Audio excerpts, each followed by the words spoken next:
Hello, hello, hello. Hello, my astrological lovers. Welcome. It is me, Danyell Carmelita, your favorite tarot reader and astrologer.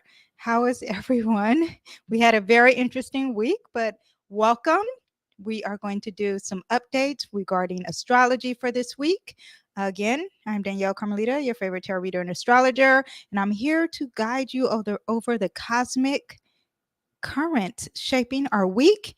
We have some exciting transits. We got Mercury entering the very meticulous, detailed Virgo, bringing us some clarity and some precision. And we have the sun stepping into the very charming and dramatic Leo. So we are going to be very radiant. We're going to be sparking some creativity, maybe have some confidence. So I have horoscopes and I have tarot, and this is the big whammy. I have some political predictions. Okay. If you are interested in knowing my thoughts on Kamala and Biden and Trump, you're going to get all that here, plus the horoscope. So stay tuned as we together explore the celestial shifts that will impact your horoscopes, that will impact probably your thoughts on the predictions of the politics, and we'll dive into some special tarot readings and added insights and let's unlock the mysteries of the vibe in the sky together. Okay. Now, first, I want to talk about, let's recap. First of all, I don't know why immediately I am thirsty. Yes. So first, let's recap on some news here. Okay. I am actually going to try to share my screen. Let's see if that's even possible. Let's see. Share.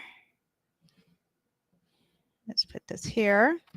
Share screen. Say things out loud. Hello. Welcome to everyone who's live. I'm first going to do a recap of the news and what we have here regarding all this energy that we are dealing with. Okay. Now, trying to make myself smaller. Here we go. Okay. So first news is that we had, is this it? Oh, this is the announcement for VP. That is not what I wanted to talk about. Oh, that's just in this corner. Where is the headline here? Oh, massive tech outage causing worldwide disruptions. And this is what we know. The date on this is July 19th. Today is the 22nd. And I should have probably told you, well, but first let me just say, I just want to talk about this Mars-Uranus conjunction. Not only did it bring what happened to Trump into fruition, but I've discussed this in a few, probably my monthly transits or the weekly transits, that it was going to have some disruption with technology. And we had Friday a widespread technology outage. It affected banks. It affected websites. It affected Amazon. I don't know if you guys seen the Amazon. Well, I don't know. My Amazon was like, some of the packages are going to be delayed due to the outage here. What do we have? I don't know if we had cyber attacks. I'm not sure, but it was a massive disruption in crowd strikes, cybersecurity, software companies, Microsoft. It was huge. So that is what we had. That is that Uranus conjunction here. So I wanted us to remember how strong this conjunction really was and how it affected so many people. On top of that, oh, here's another one here. Let me show you another huge news outtake here. We also had this here. And this is what I told my husband. Okay. I'm like, husband, pay attention here. Trump says Taiwan should pay for defense, sending TSMC stock down. Okay. I don't speak stock language. My husband told me all this because I just asked him, did any of these things happen? And yes, and he doesn't even, I always try to warn him before the stock problems happen, but I think it goes in one ear out the other. People don't, when you live in a house with an astrologer, he listens sometimes, but no, he doesn't care. Anyway, but Trump basically said, we are not taking your chips. Let me put this in simpler forms, okay? Trump said stock market tumbled. That's that Taurus energy. Uranus and Mars in a sign Taurus. Taurus also represents stocks. That is why I always tell my husband whenever there's a Taurus thing, like, here you go with the stocks. Okay. So the stock market tumbled because Trump said he will tax Taiwan for AI chips. Okay. He says that Taiwan should pay for the US for its defense, as it does not give the country anything. Okay, so that is another part of this Uranus conjunction that affected us this week. I discussed this all in my last week or monthly astrology. So just let you know what the deal is with that. Okay, now also Mars is in the sign Gemini. So you guys, I'm really trying to do it all.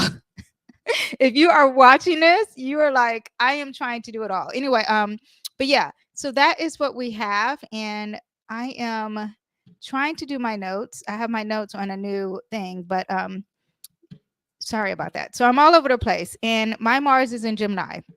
So everyone, please have some patience. But yeah, so that is what we have last week. So let's discuss what we have going on this week politically. The predictions are coming in, okay? But first, let me play my intro.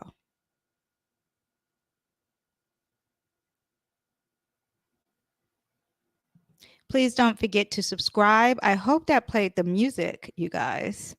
Let me see. Well, let me see if I can hear the music here. Hold on.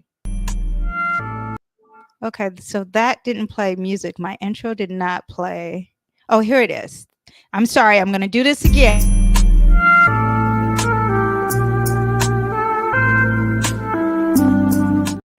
There we go. Okay, all good at practice. Okay, I'm going to learn. I'm going to get better at that. Okay, anyway, so yeah, that is what we have. So let's get into the juices of everything. Okay, so now let's talk about the predictions of the campaign. You guys, this is going to, everyone needs to grab their coffee. Grab their coffee and their tea, okay? Because it's about to get deep. I'm about to go over everything. I want you first to see the video that I did on Camilla. I let you guys know this before, but here we go again. For the people in the back who did not know, I am going to play this. So, because I don't think I put it on my podcast. So here we go. Hello, it's me, Danyell, your favorite tarot. Also, I have it on fast forward because I have no patience. But here we go. This is on Kamala Harris. This is a chart reading that I did 11 days ago. Okay, before Trump announced what he announced. An astrologer. Let's talk about. And I'm in my pajamas, of course. Let's talk about Kamala Harris and some predictions with Kamala Harris. I will be doing all the presidents, and then one day I will put them all together. And that day will definitely be before their inauguration or election day. But for now, we're doing one by one, and I'm choosing to do Kamala Harris first, even though some people might want to do Biden first. But I'm pretty sure you don't need to look at the stars to know what's going to be happening with Biden. But we'll do Biden next. Just briefly, I want to say, I'm looking at my notes down here. I want to tell you that she's a Gemini rising, a Libra sun, and an Aries moon. Ooh, I didn't know she was Aries moon. That gives her a little spice. People who are Libras are very charming. They're into networking, people pleasing. Relationships are very important to them, and seeking harmony and having a balance. Diplomacy over directness is usually what Libras represent. And she has a Mercury in Scorpio, so that makes her somewhat more intense than that surface level energy with Libra. She can be very strategic. Now that sun is conjunct her Mercury, so that makes her a very persuasive communicator to some, not to me. She could be decisive yet considerate, but I would think with that Mercury in Scorpio and conjunct that sun that she has some strategy when she's thinking, especially when it comes to herself and her ego. She was born on a full moon, and usually that mostly means that her parents didn't get along. Her mom was probably selfish, and her father was probably a people pleaser. People who have a moon in Aries tend, depending on their aspects, they tend to be a great leader. However, her emotional responses could cause her to be impulsive. But back to that full moon aspect, she could always have some inner and external conflict, her tension between herself and others. Now she's a Gemini rising, so we want to always look at her Mercury. It's very important to her, and we'll get into that as we get into some predictions. However, Mercury is in her 6th house, so I would think that she is somewhat of a hard worker and thinks long term and really knows how to process and organize things. I wonder if she's really into, just a side note, it just makes me think that she's probably into routines or love pets or just very strategic and organized with her thoughts, maybe even a workaholic. She has a night chart, so that means her benefic planet, the planet that's very positive for her, her is Venus, and also her malefic planet is Mars. So that's something that's really something she has to work against. Speaking of that malefic planet, let's talk about her Mars. She has a Mars in Leo, and that Mars in Leo is squaring Jupiter in Taurus, and so she could be very overconfident and take a lot of risks. I also want to say, first of all, I should have said this at the beginning, that Saturn in Aquarius sitting on her ascendant, she was definitely going to be a leader that brought something different to the world, the first female vice president in the world, right? But she could be excessive and very ambitious and really boisterous about herself. So now we have a little frame of her personality. Let's talk about her currently. Currently, Uranus in the sign Taurus is conjunct her ascendant. So she has some hidden strengths here that we cannot see. Maybe there's some challenges and there's about to be some open conflict that will be coming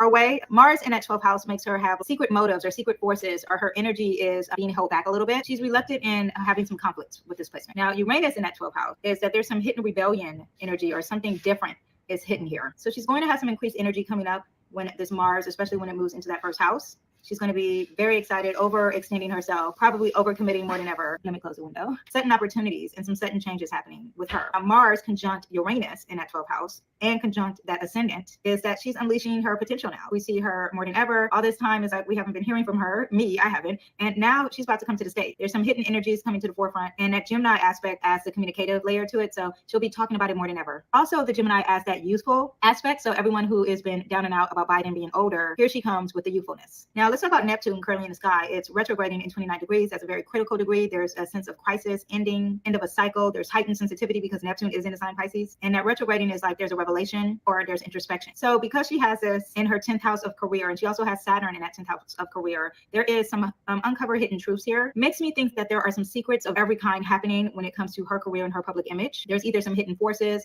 a hidden career life, but there's something hiding here, and it makes me very suspicious. Also, when you have Saturn in Pisces in that 9th house, she has that balancing her dreams of her career versus the reality of what's really expected. Now, Neptune in Pisces is squaring her North Node, so she does have some confusion about her future and where she's headed, unsure really of what her purpose in life is. And those hidden forces in that 12th house is really challenging her future. It's going to get stronger and stronger until July 18th. Venus enters Leo July 11th, right? So Leo energy does represent presidency. So maybe there'll be an attraction towards her for being more of the president. And it enters her 3rd house, which is all about discussions and communication. So we'll probably be discussing it more. However, when Venus enters the sign Leo, it will be opposing Pluto in Aquarius, which means there will be some power struggles as far as her image and her aesthetics and her beauty and her just being a female. There will be an impact on the broad audience. There'll be some probably intense interactions. Hopefully we'll see it. Hopefully it'll be televised, right?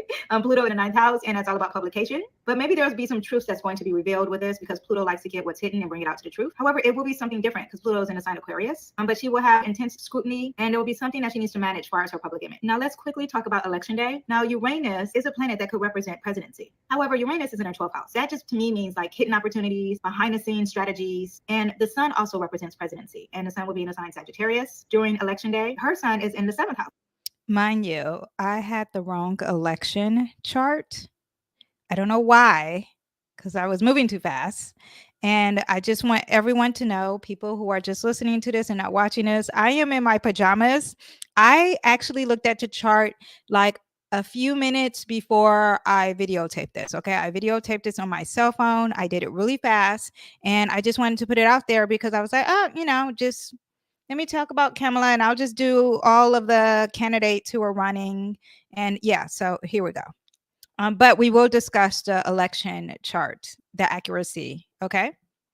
So there is a focus of relationships. Could be a focus of her public image as well. And it could be a sign of that she's very popular. There's enhanced public appeal. She's building a strong alliance. Mercury is also in that 7th house. Remember, Mercury is a very important planet for her because she's a Gemini rising. So there's a huge focus on relationships, and it looks like worldly relationships because it's in a sign at Sagittarius. Venus is her benefic planet, and that's in the 8th house. And that does represent some power or things that are very mysterious as well. And Venus will be in the sign Capricorn, which is about her career. Because I can go on, and election day, I don't know the process of the election. I don't know if it lasts for 7 days or just 1 day. I moved on to the inauguration day.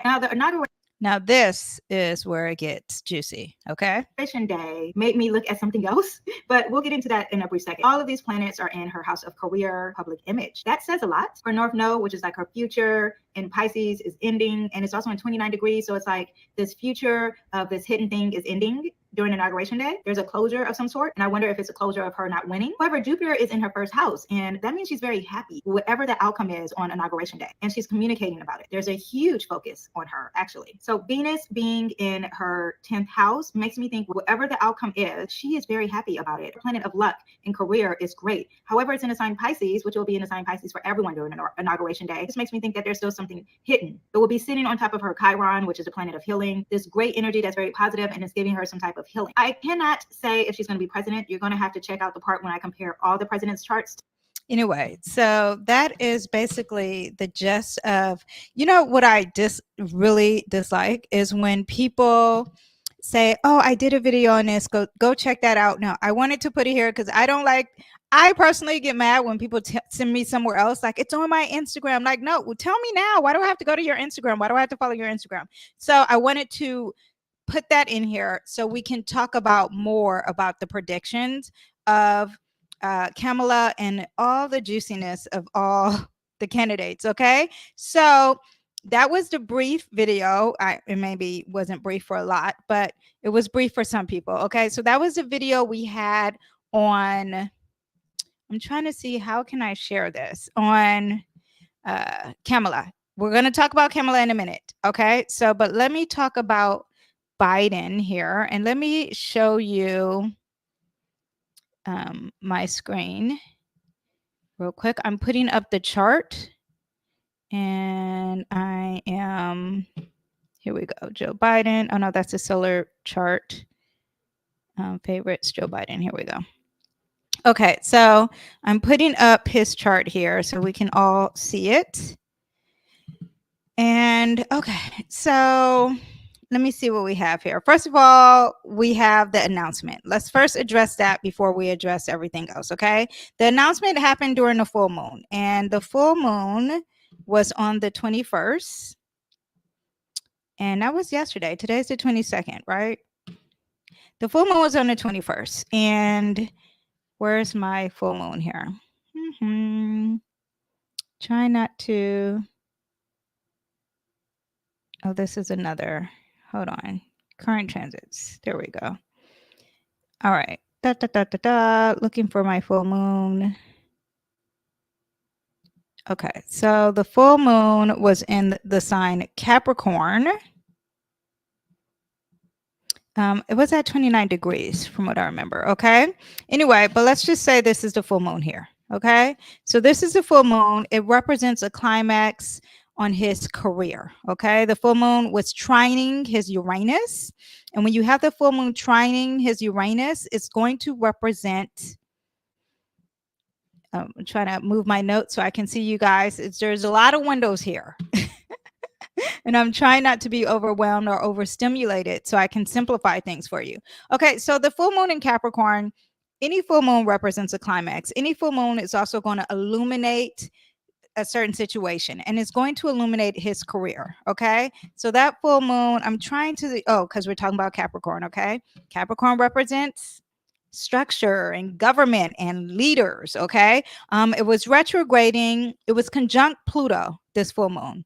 And I'm trying to see, this is not during a full moon. Here we go. 20, there we go. There we go. Here's the full moon. So here we go. The full moon was conjunct Pluto. Pluto is in a sign Aquarius, and it's retrograding, and that's all about transformation, changes, and something unexpected, letting go of something, releasing something, right? And Mercury was on his midheaven here, close to this, because it gets a little bit closer as we go. And this is also a discussion of leadership, right? And announcements regarding his career. Mars in Gemini was conjunct his Uranus, and Mars moves into Gemini a little bit later, but it's going, as of today, it's on that Gemini conjunction. But before that, it's talking about his health, right? Mars is here, conjunct this Uranus in his 6th house. I don't know if I'm yelling.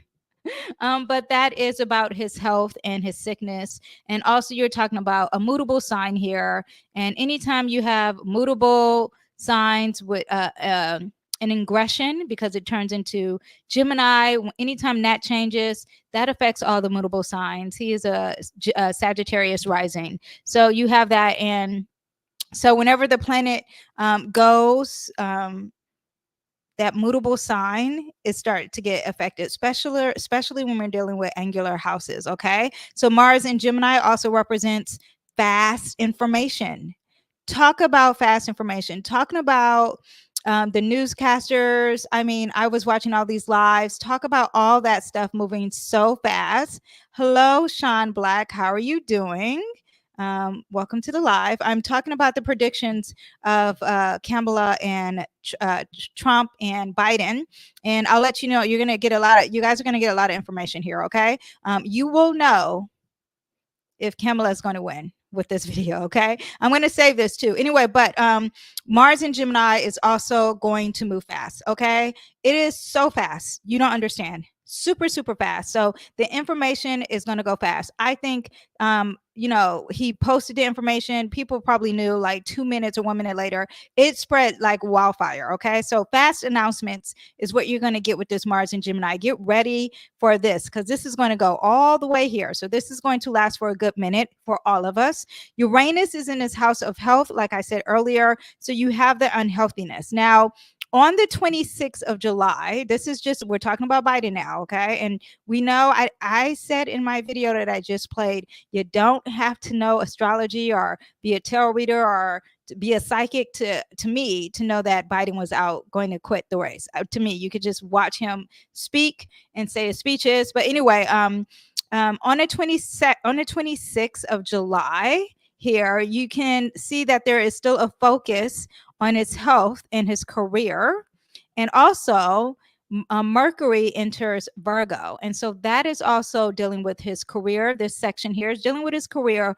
Virgo is dealing with your health. And now there's more announcements and more discussions about it. Okay. Today is the 22nd as I'm filming this. September 17th. I want to go to September 17th. Because we're really going to talk about Kamala more than anything, but I am going to talk about Trump. But I just want you to know some key things dealing with Biden. So September 17th and is the lunar eclipse. Okay, that is a lunar eclipse in Pisces. Okay, it's going to be at 26 degrees. So here it's at 21, but let's pretend that it's scooched over just a little bit. Here we go. 26 degrees, right? And it's happening in his 4th house. Okay, this is Biden's, the inner ring. If you guys are listening, I'm just going to explain what we're looking at. The inner ring is Biden's natal chart. The outer ring is what's happening currently in the sky. Okay, and I'm putting these two charts together, and when you have them together, then you see that the moon, which is going to be an eclipse, is very close to Neptune. Okay, now anytime you have a lunar eclipse, okay, also it's going to quincunx Venus.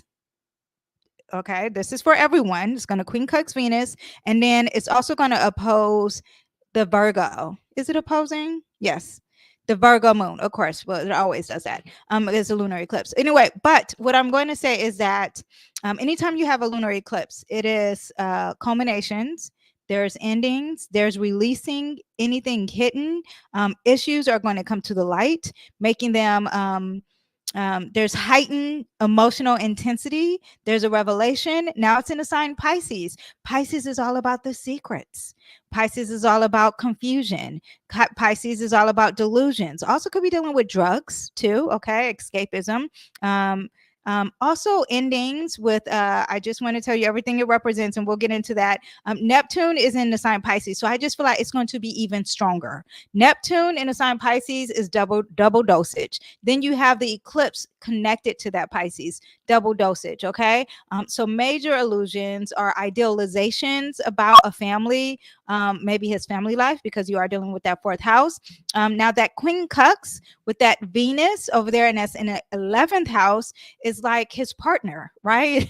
This also could represent Kamala, like, oh my gosh, like this is ending, and I don't think they really like each other, but whenever there's a quincunx to anything, it's like making you uncomfortable. Okay, so there's like an uncomfortable feeling with I would say a female or a social party that represents unity could also represent that, because you are dealing with the 11th house, and 11th house represents networks. Or it could be the female who represents your party.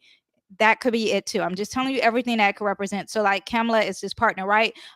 Now again, we have an eclipse, and it's always, the eclipse is always going to oppose the moon, but it's in Virgo. So you have this eclipse opposing maybe your health, because Virgo can represent your health, and also maybe your ego.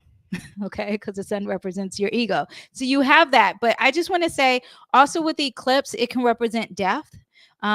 Every time there's an eclipse, it does represent some type of royalty or leader. Okay, Pisces does represent endings. If you didn't know, Pisces is the last sign of the zodiac, and it represents death and endings. Okay, so that could be a thing. I'm not saying that Biden's going to die September 17th, but maybe his career dies.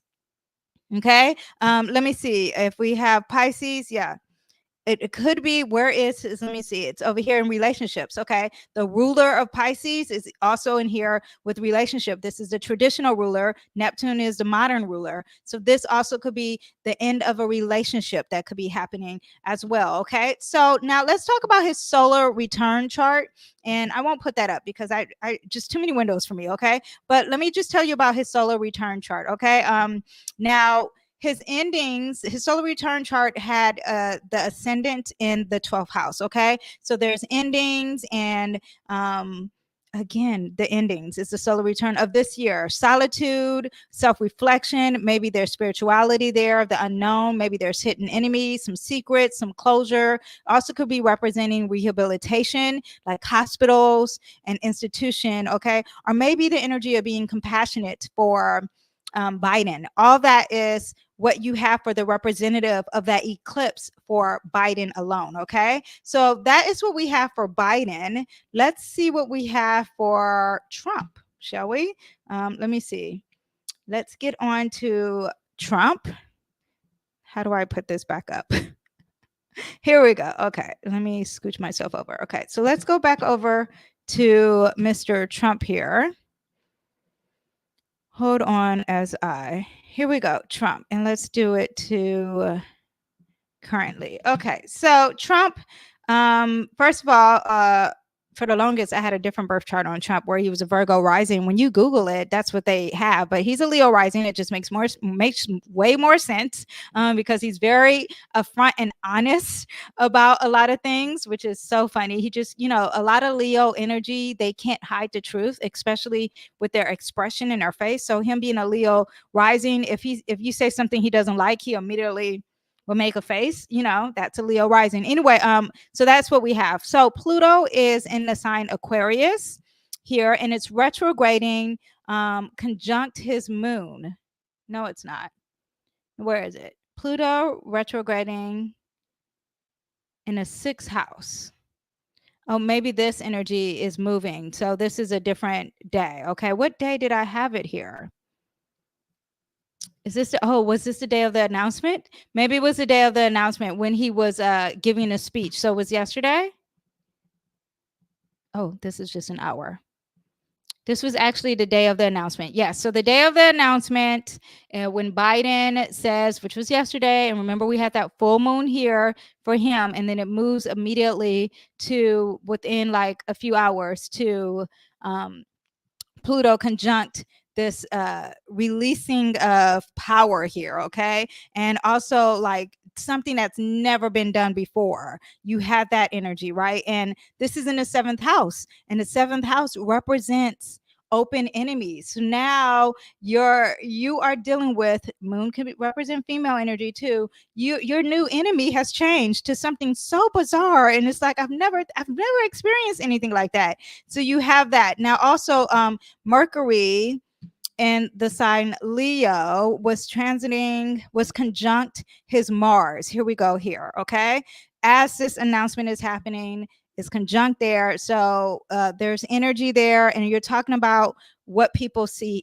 People are now talking about him more than ever, which you have that when you have that Mercury. That's why this whole Republican convention, he's on stage because Mercury is there, Venus is there, and a lot of attraction towards him. And that's what you have for the Republican convention. I'm going to talk about the Democratic convention in a minute, and Kamala, it doesn't look good for her. I'm just going to put that out there. But the first house of Mercury being in that chart, and also this conjunction here of how you drive and how you are, makes you very kind of like aggressive with your talking and speeches, can make you discuss a lot of things that are very bold, like look at me, look at me, look at me. And it was a very showy energy with the Republican convention. But at the same time, this is opposing that energy a little bit. Well, it's not really opposing, but okay, let me stop moving fast, because this is on top of his Mars. Okay, there is a lot of discussion of the enemy, how I'm going to fight them. What do we think about Democrats? And me with the Leo's all about me. Hello, I'm the star, everyone look at me, with how I'm going to fight this. What am I going to do? So you had that, and you had this public perception of him during the Republican convention. Okay, and also the releasing of, because Pluto is going to transform and release of the power. Okay, also you're dealing with a lot of ego with this too, a lot of ego when you have this opposing houses here, especially when you have the sun in a sign Leo. Okay, what else do we have? Pluto also deals with power struggles too, so emotionally, and this house represents his open enemy, so a lot of power struggles with that. Also makes me think of Melania Trump and her presence at the Republican Party conference, or what is it, convention. And I'm sorry if I don't say the terms right, because I'm not that political, but I'm talking about astrology. Makes me think of Melania, how she wasn't there supporting him, but she came the last day. That's something different too. Now Uranus is conjunct his midheaven. Not conjunct his midheaven. Uranus is in this 10th house here, okay? And it's going to be there December 9th, March 22nd, 2025, okay? And then it's going to scooch back a little bit there. And it's conjunct his midheaven here. I want you guys to understand that Uranus the first time was conjunct, not the first time, when Uranus was hovering over with Mars involved. There's Mars sitting here close to, but Mars at first was here, okay? During the shooting. Can you say shooting on YouTube? I'm so scared to say certain words. So if you hear me feeling a little hesitant with things, it's because I'm trying not to get banned or whatever, but I want you to know the knowledge, okay? Mars was sitting here. That is when he got shot, okay? And also it was squaring his Mars, okay? His Mars in Leo was also squaring his Mars. You see 26 degrees squaring his Mars. Okay. This Mars is going to come back and do the same thing. Okay. And then you have the Uranus sitting on his midheaven again, December 9th. And then again, March 22nd. Okay. When you have it sitting on your midheaven, Uranus, and you're talking about in a sign Taurus, what you value. Okay. So things that you value, your money, your career. What does he value? I think that Trump values his esteem and his ego, right? So you have that, and then this is in the house of career and public image. And this is going to come back several times, that energy of when he got shot. And I'm not saying he's going to get shot again. What I'm trying to tell you is that there is going to be major disruption again with his career. Something is going to cause some chaos and flip it again in December 9th. And this could be like within a week. Okay. So let's just say December 1st, start looking out.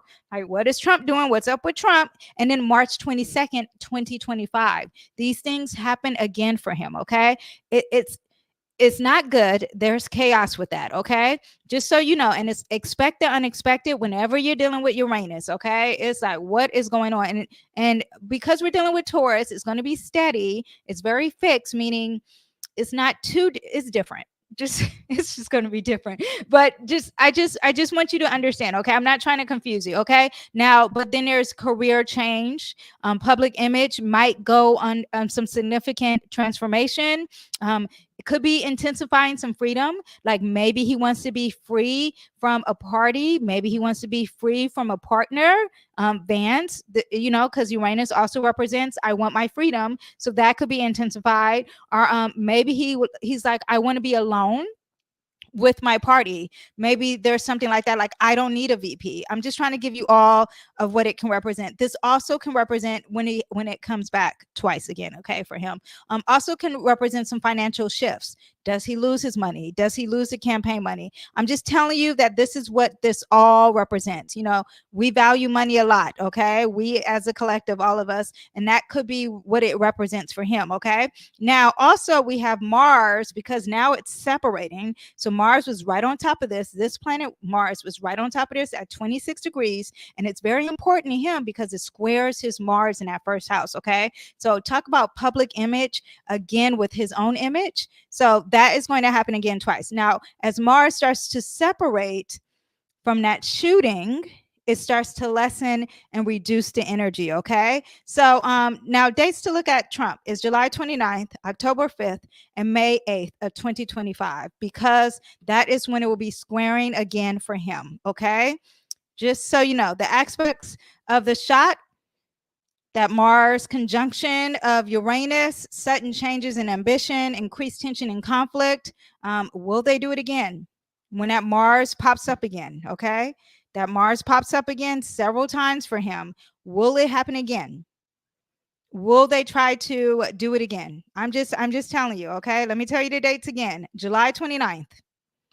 Mars will be coming right on back, okay? Then you have October 5th. May 8th, 2025, okay?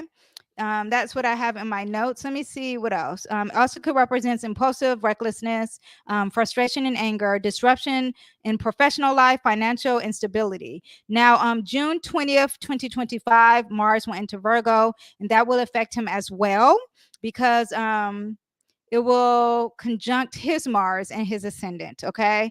That is also what you get the next year. What I'm trying to tell you in a nutshell, okay, from looking at the past ingresses and conjunctions and aspects, is that Trump has a really, really tumultuous, like challenging year, okay? I mean, getting shot at is already a big thing regardless of political party, and I'm not a blood or a crip, okay? I'm just the messenger, okay? That's all I am. I just want you to understand he has it rough, okay? You think the shooting, him getting shot at was rough, it's just going to continue. It's just going to continue, okay? And it's regarding all this self-esteem and his image, and could be his body too. You're dealing with Taurus. Now, let's talk about currently now, right? So currently now, Mars is in Gemini and it's in that 10th house. So, I mean, it's in his 11th house. So you really get the energy of him fighting for his future. 11th house represents the future, right? And then you also get the energy of the party, the Republican Party, because this also represents groups and networks. And then too, when Mars gets on top of this sun, his ego, he's going to have more drive too. As that, look forward to that when Mars keeps going and keeps coming, okay? Mercury is in his, where's Mercury? It's in his first house, but then it's going to go into Virgo in his second house of what he values. And discussing health, discussing a cleanse of some sort, because Virgo can represent a cleanse.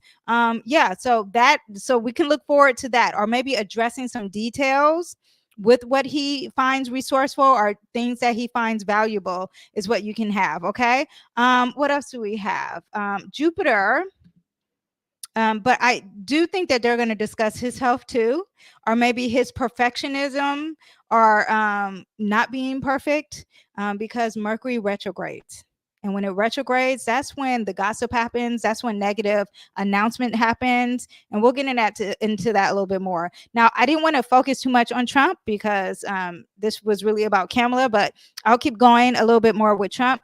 Jupiter in Gemini is going to conjunct his Uranus.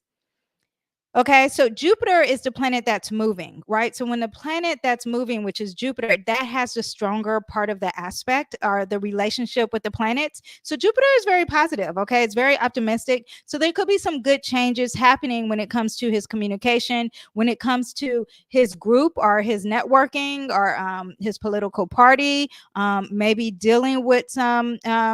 Something that's very different. Maybe he's going to have some luck with this variety, this different energy. Okay, this is all recent coming up. Okay, maybe he will be able to process information better because this is also like technology and intelligence too. Okay, so yeah, some unexpected developments is more positive for him, and that's all coming up in this current energy that we have today. Okay, let me see.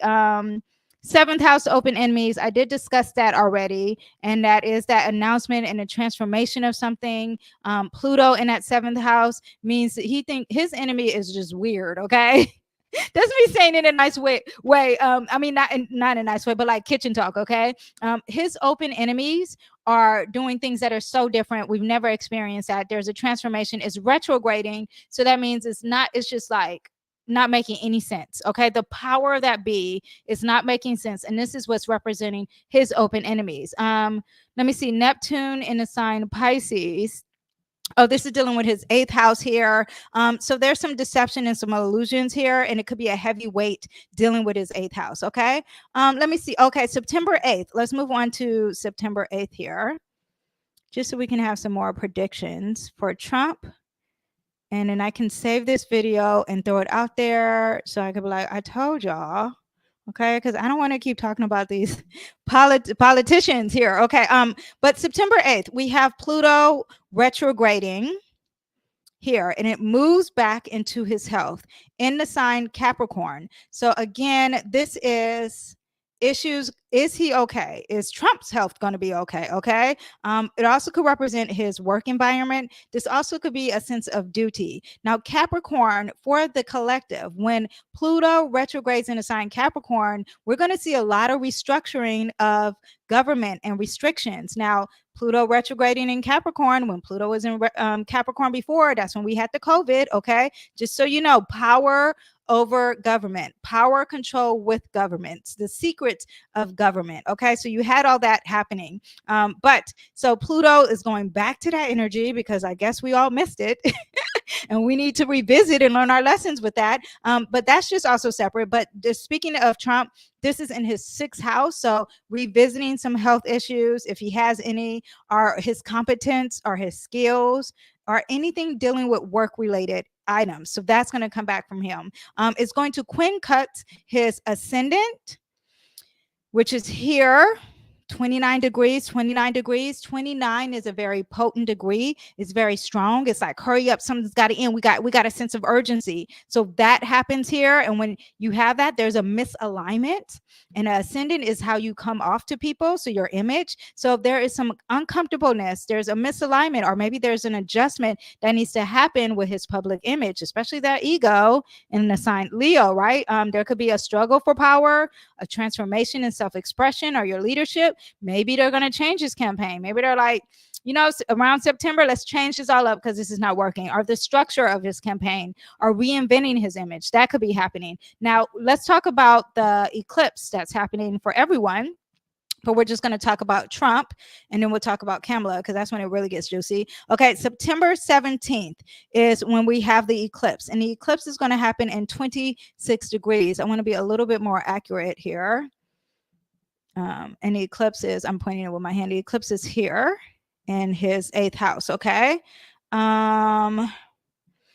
Okay, so because we have this eclipse in the eighth house, there could be some revelations, there could be some closures of power here. Listen to me, the people in the back, okay? September 17th, and I think we vote in November, but September 17th is an eclipse, and the eclipse can last a month. It can come a month before, a month after. It is in a mutable sign. Mutable means change. Pisces is a mutable sign, so something's going to change. Again, the 8th house does represent some endings or death. I'm just telling you, our rebirth. So this could be happening for him. I'm telling you all the themes of the 8th house. It represents power. It represents secrets. It could be some money that he owes that could be coming into the light, or that maybe that could be closing of some sort. Could represent intimacy too. So I know he has like a court case with something like that. That could be happening for him. But I just want you to know that we have all that energy. Now, this is also opposing that sun, right? And his sun, his ego, no, it's not opposing his sun, but it's opposing a sun. And the sun is about the father figures, it's about the leaders, okay? And it's in his 2nd house, about his personal values. So let's see how this works out for him. Let's see if there's some closure, maybe in a court case. I don't know. I'm just telling you what it can represent.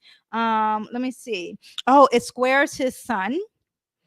So here's his sun here, and the eclipse is going to square it. So there's an opposition. Let me see in my notes. Let me see what I have here. His sun is in Gemini. And I have a Mars in Gemini. So that's why I like Trump, regardless of the political party. I'm so entertained by the things he has to say. He makes me laugh because I have a Mars in Gemini. Not saying I'm going to vote for him or would vote for him. I'm just telling you that I like Gemini people like Russell Brand. I immediately was into him because he talks a lot, and that's just me personally. Anyway, but that's just like an astrology thing. If you guys know your Mars, what sign it is, you most likely like that kind of energy, and you're entertained by it. Anyway, the opposition of his natal chart.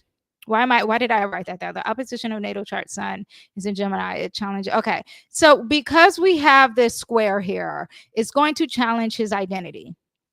His identity of the stuff that I said I like, him talking and giving all those speeches and yada, yada, yada. This eclipse is challenging that. Okay. So this could be eclipsing something of him with the party, because this does represent networks and the party here. Okay. The network that he's a part of, the group, the organization that he represents. There could be an eclipse here. I'm just telling you, eclipse means cut out. Okay.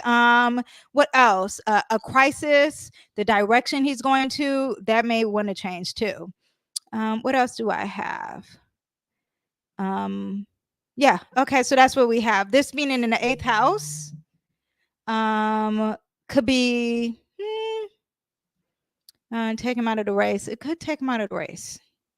There could be a closure of the race here. You also see Saturn's in his house, and there's some heavy energy with his power. This also represents darkness, and could be a form of spirituality too, just so you know. Okay. Yeah. Okay. So that's what we have for Trump. I just want to close out Trump. I just want you to just summarize it. He's got a lot of drama. He's got a lot of cycles that he still hasn't completed. That's going to shock a lot of us. Okay. It's going to be different. It's going to shock him too. There's a lot of tension that he still has going on, and it's going to hit him several times. To me, it doesn't look that positive. When I was doing Kamala's video, Kamala, I don't know how you say her name. Kamala, I think is how you say it. When I did her video and I was doing her prediction on during inauguration day, when I looked at Trump's, wasn't that positive. Okay. Just to be honest, I didn't see him winning the race. That's just what I gotta say. I thought that a while ago. Okay. So that's just my opinion. We'll revisit it another day. Okay. So now let's get into Kamala Harris. Okay. So let me go to Kamala's chart. Kamala. Okay, so now we're at Kamala. Let me take a sip of water, and I got a lot of notes for her. Okay, here we go. I'm trying to look at the notes on this tiny thing here. Let me see if I can make it bigger. Okay, so let's get into Kamala's chart, okay? And right now, we have Mars in the sign Gemini, right? And we'll talk about Mars in Gemini. Have I talked about Mars in Gemini? I'm pretty sure, but I'm talking about for the collective. So Mars is in the sign Gemini.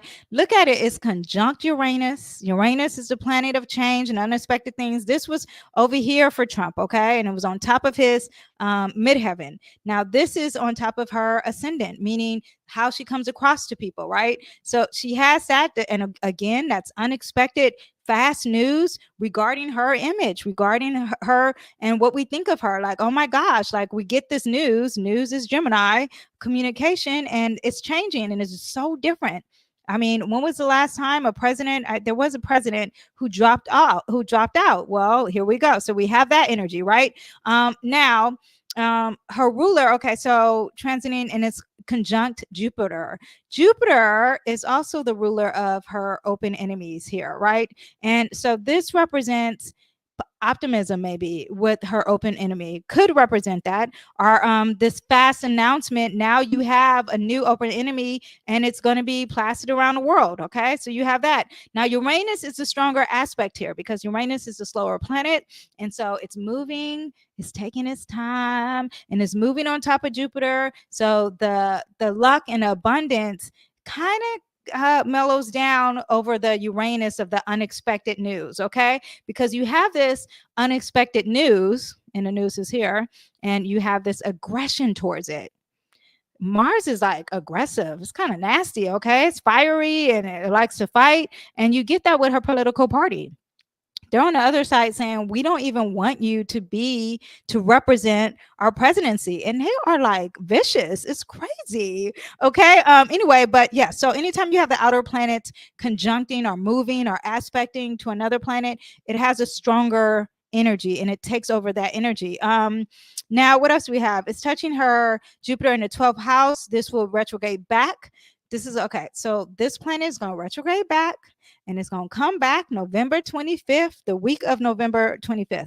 I think that's election time. Okay. Like December 18th, November 25th to December 18th, it's going to come back again. That means this announcement that we got is coming all over again. Will this discussion of, this unexpected big news, what will that be happening during the election time?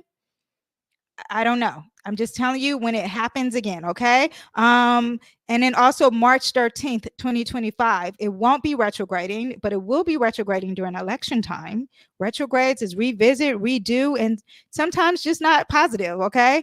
It's not working the way we want it to. So the unexpected is not positive unexpected, okay? But March 13th, there will be closure to this constant energy that she has to do 2 more times, okay? So that's what you have. Now it's squaring her Saturn, which is her midheaven here. And you see this is 26 degrees and kind of close, but it's still squaring. And when it's squaring, the Saturn is the heavy energy. It's the limits, it's the restriction, it's the government, okay?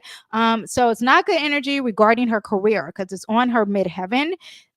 That's no bueno. And it's revisiting her career goals, long-term goals, and redoing the long-term goals. You have that happening for her on the 25th. Now, okay, again, it's going to happen like December 25th, December 18th. Then it's going to happen again March 13th. Okay. So you have that. Now, around the end of November and December, we're going to get more announcements of her being president from Biden. That is what we're going to get. Okay. And we're going to get a quincunx. That means that it's off one, you know, it's not opposing, it's just a little bit off, and it makes her uncomfortable with her sun in Libra here. You have that here. And that also could represent her relationship or a female relationship or a partner of some sort. And that presence or harmony, maybe even law. Libra represents law, okay? And we're gonna connect that a little bit later. But all that is uncomfortable, and there needs to be an alignment with that. Now, Jupiter rules over her 10th house as well, because Jupiter is the traditional ruler of Pisces, okay? So Jupiter and Neptune rules that 10th house. And when you have Jupiter sitting across to something different, now it's like, what is going to happen that's different with your career? Again. But yet again, okay? And here we have this on top of this, and it's affecting her career. It's all connected, okay, with each other. Okay, so now let's talk about the Democratic Party. The Democratic Party is called the Democrat Nation Convention. National Convention? I think that's what it's called, more national. I think I have a typo here. Let's go to that date. Now, this is where it gets interesting, okay? Now, mind you, I did a video and I played it earlier on Kamala, and she's looking very positive during Inauguration Day. This is something I want to explain. This is where the pot twists, okay? It gets a little juicier here, okay? Let me go to August 19th. There is going to be a Cazimi that's happening. Mercury is retrograding, and it's going to come back here. And whenever we have a Cazimi, and it's going to happen 19-ish. Does it happen 19? Hold on. Okay, it happens on the 18th, the day before the National Convention. There's a huge announcement. Cazimi means huge announcement, okay? And the announcement is highlighted, and it's retrograding in the Leo. Leo represents power and leaders, okay? Strong courage leaders, okay? Presidents also is what Leo represents. And the sun is highlighting the planet of news and information. And this planet is the one moving faster than the sun. So the news is really going to be the thing. But there's a Cazimi. And the Cazimi means that the sun, it's in the heart of the sun. So to me, whenever there's a Cazimi, there is a huge news in the theme of Leo, which represents presidency. Okay. There could be clarity. There could be an announcement. There could be reviewing and reflecting of this announcement. Leo represents leadership and authority. It could be a passionate message. It could be a powerful message. It could be a strong public presence. There's assertiveness with campaigning, strategic use of media, something that announces on social media can also, because Mercury is all that social media stuff. Okay. It could be this too. YouTube, also debating. Mercury is the planet of debates. So you have that. Now, Mercury is in her third house. So this is really communicating. And there's a huge announcement. Okay. That's all I got to say. Okay. Huge announcement. It could be with themes that are secretive, because let me see. It's sextile her ascendant in Gemini. That's positive. So that's good. So there's talking, but it's also sextile her Libra and her sun in Libra, so that's positive. Now the problem is that it's conjunct. Let me see. Wait, my note taking needs to be so much better. Oh, it's squaring her Jupiter, and that's where it gets like, okay, so this is bigger than ever. And she doesn't want it to be big, okay? And then also, is it opposing something? Bam, her career. Okay, so we got Kamala, we got the Democratic National Convention, and the day before, okay, we got a huge announcement, and it's not getting along with her career. Okay, this also could represent responsibility. This also could represent a restriction of some sort, a challenge. Okay, can represent a structure. Yeah, so government can represent government. So yeah, you have all that. It's not getting along with the communication of things. Okay. And Mars is in Leo, is very aggressive. And that happens too. That sun, that ego, and its announcement is also a charge of her fighting. It's like she's fighting as well, because that's what Mars represents. So conflict between her personal and collective goals is what you can get with this. Let me see. Could make her more accountable, but she has to face some type of challenge. Now, Saturn is retrograding in the sign Pisces, and it will be opposing the Venus. Let me see. Where is it opposing the Venus? Here? Oh, maybe as it goes on. So, and okay, so the Venus, here we go. Saturn, oh, that day, yes. So, sorry, my notes. Saturn in the sign Pisces is retrograding. It is opposing that same day in her fourth house. Fourth house can also represent America. It represents home, just so you know. Her home is America, so it could represent America. It is opposing this Venus. Okay, so Saturn, again, government, restrictions, limitations, a heavy weight, a heavy burden is not going along. The same time there's this announcement, okay, is not going along with Venus. Venus can represent any woman. Doesn't have to represent Kamala, but it could represent a woman. And this is where it makes me think, is there another woman coming? Is Saturn placing another woman in her home? Okay. And what I mean by that is, will we get a Hillary Clinton or a Michelle Obama to be president? Because during the Republican National Convention, Biden has so many positive aspects in his chart, and look how that went. That was very positive. Everyone's like, yeah, not Biden, Trump. Everyone's like, yeah, Trump, we love you. They did all that. All great. I mean, you had your criticism, all that stuff, all that's normal. And then now, fast forward, we have the Democratic convention. Biden has, supposedly, here you go, Kamala, take it from here. And now she should be having positive aspects at the Democratic convention.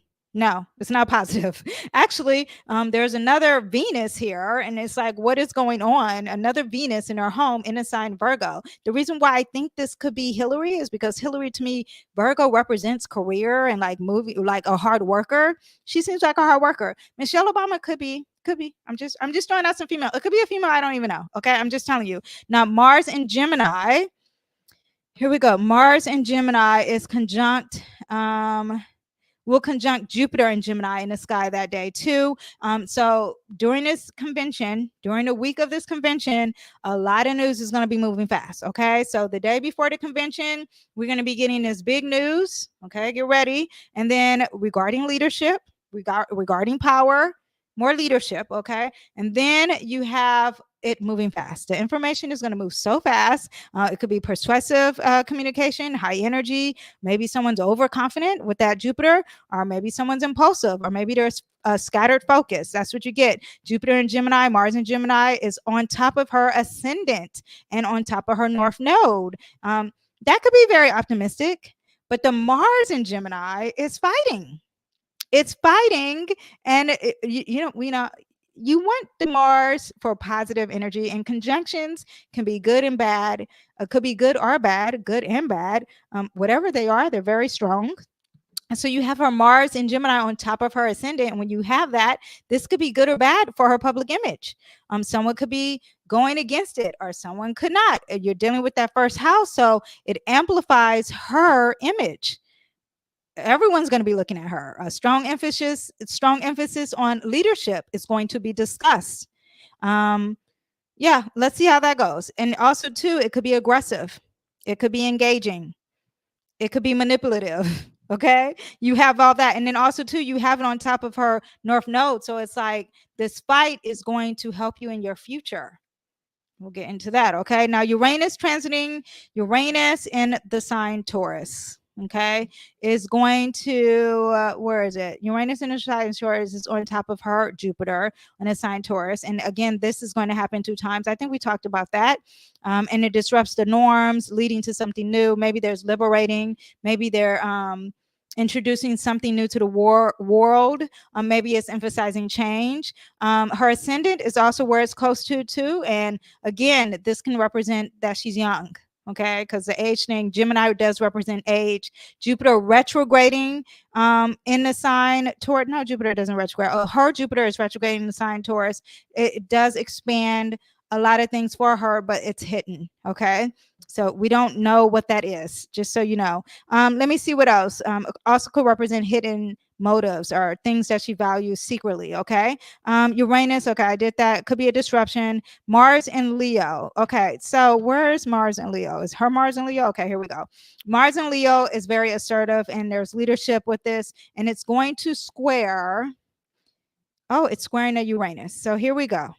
Tensions with the change. Okay, tensions with leadership, tensions with challenges. Okay, maybe there's impulsive or risk taking here, resistance to change. Maybe she's overconfident. Maybe there's unforeseen events here. Okay, maybe she's stressed out. This is all during the political party. She's supposed to be having fun here. Okay. What else do we have? Mercury in the sign Leo retrograding, and it's on top of the sun. We discussed that in the 3rd house. I think I discussed all that. Okay. So revisiting, maybe there's some misunderstandings here. What else do we have? Communication issues, huge announcement. Oh, also could represent some technical glitches that could be happening, some delays or some setbacks. Could be happening. It's all dealing with communication though, because it's in our 3rd house. Could be dealing with some speeches. Could be an ego clashing. Something that's very impulsive, something that's overbearing with that reaching up, because we're dealing with that Saturn above. Could be aggression when communicating, because you have that Mars here. Public perception, it could be inconsistent messaging or negative media coverage. Okay, now Pluto is going to be in 0 degrees in the sign Aquarius. Pluto represents power. Okay, and it's going to square her moon. Where's her moon? Here's her moon. Oh, here we go. Okay, so the moon also represents your political party. It represents your home. Okay, it represents feminine energy too. And there's transformation and power. There's deep transformation. She feels it. She's like, oh crap, this is changing. This is during the political party. The day before, she feels like, wait a minute, there's a power shift here. Okay, and she feels it emotionally. And yeah, so if we put it all together, just from the political party. And Aries is a leadership. This is about solo. This is about me and I. And there's a change. The group, Aquarius represents a group, aka Democrats, okay? And it is coming back saying, no, we want to take that back from you. We want to take that power because we're retrograding and we like to take stuff back when we're retrograding. Yeah, it's squaring. So that means there's tension, there's conflict. You don't feel great, okay? It's affecting you emotionally and how you feel about yourself, because Aries is about the self, is about number uno, okay? And there is no relationship here. There is no VP. There is no partner in crime. It's the self. And there is a transition here. There is a releasing of something. Okay. Yeah, feeling alone. Okay. And Aries represents power and leadership. So that is what you get here. So that is what we got. Her open enemy, 7th house sign Sagittarius, Jupiter is conjunct at Mars here. So this is her open house, the house that represents open enemies. And then what is Jupiter doing? It's over there fighting her open enemies in her first house. Okay. So yeah, so first house meaning the self. Again, the self is fighting. She's fighting her open enemies. Okay. What else do we have here? Fights, talkative, tweeting, a lot of fighting through words because we're dealing with Gemini, a lot of researching, a lot of fights regarding her image and herself. Okay. Pluto in Aquarius, 0 degrees, is going to square her Mercury. So this Pluto here is going to square her Mercury and that sun. Here we go. This is back-to-back negative. Square conjunctions, not the best. You want to hear trines. You want to hear sextiles, okay? I said about 2 sextiles, and sextiles are not that strong. You really want to have some trines, okay? So you have Pluto retrograding in the sign Aquarius, and it is squaring these 2 planets together. Again, Pluto is taking that power away. And here it is, the power of the relationship, the power of the female. Okay. Let's see, either she's assertive, there's feistiness, maybe her opinions are very feisty, maybe behind closed doors, because that Scorpio is going to keep it a secret. Okay. But there's negative news maybe regarding this power. Yeah, it's going to hurt or challenge her ego, whatever it is. And this is during the week of the Democratic Party. I cannot say that enough. This could uncover some truths, could be a powerful message again, maybe a female coming over, because you do have that Libra. And I'm not saying that Libras represent female, but because we have the ruler over here on top of here, I just feel, and she's alone, I just feel like it's a female. Just my opinion. Lastly, Venus and Virgo transiting her Pluto and Uranus, because Venus is on top of all these planets. Okay, Venus in a sign Virgo is going to affect everyone as a collective, not in a bad way. Venus is positive. It's like, ooh, let's have a spa day, or let's all go work out together at the gym. That's how it's going to be for us. But for Miss Kamala Harris, okay, it's on top of all these planets, and it's in her 4th house, and it's also opposing Saturn. Okay.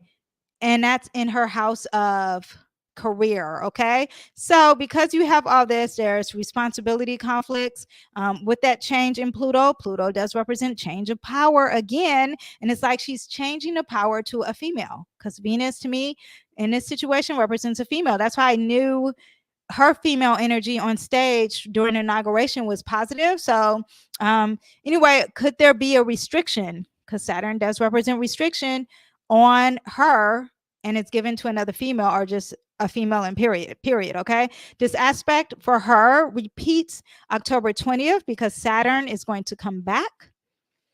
and is going to do it another time for the third time in December 10th. So she gets this 2 more times. Not as bad.